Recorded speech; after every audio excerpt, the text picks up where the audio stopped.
Hello and welcome to Bulletin 142, November 2021. Three interesting cases that are digested in the Bulletin.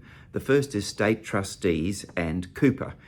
It's an interesting case in that the person for whom a statutory will was proposed lacked capacity, certainly under the Banks and Goodfellow test, but if he died intestate, his nephew was to receive his estate, and he had stated to a number of people that he did not want that he actually wanted his stepchildren, through his wife, who predeceased him, to take his estate.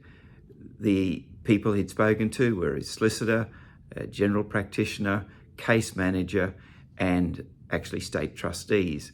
All of them said what he wanted, and the nephew, as it turned out, who was the notional defendant, actually had no problem with the decision to make a statutory will in favour of his stepchildren. So interesting where somebody lacked capacity but had sufficiently communicated their testamentary wishes that informed the court of the form of statutory will that was appropriate.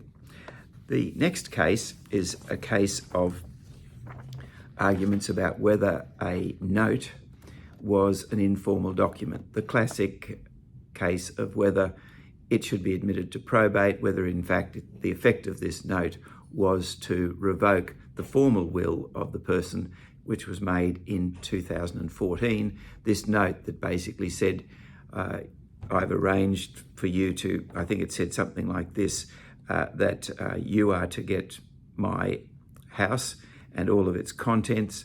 You're the only person who's stuck by me and the family and so on. Sadly, as it turned out, the court formed the view that in fact it was just a deceptive conduct on the part of the alleged will maker, and in fact he never intended to change his formal will of 2014. So a sad outcome for the applicant on that occasion, but does show people can be a bit sneaky with their relatives, and here he'd been caught in that sort of deception, sadly. Now, the final case is an argument about whether a son who'd purchased a unit for his father, and the father clearly had insufficient funds to do so, but it was in the father's name, was there a trust over the property?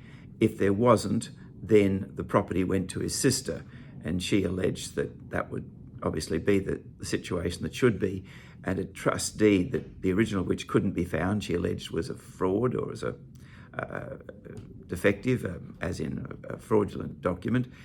In the end, the court was of the view that it was a genuine trust that it had been set up, and particularly I think were persuaded by the fact that the father had no funds to purchase the unit. The son had purchased it rather, and thus clearly I think what was appropriate was actually served in that case. So I hope you just enjoy a more detailed read of those three cases in this month's bulletin. Thank you.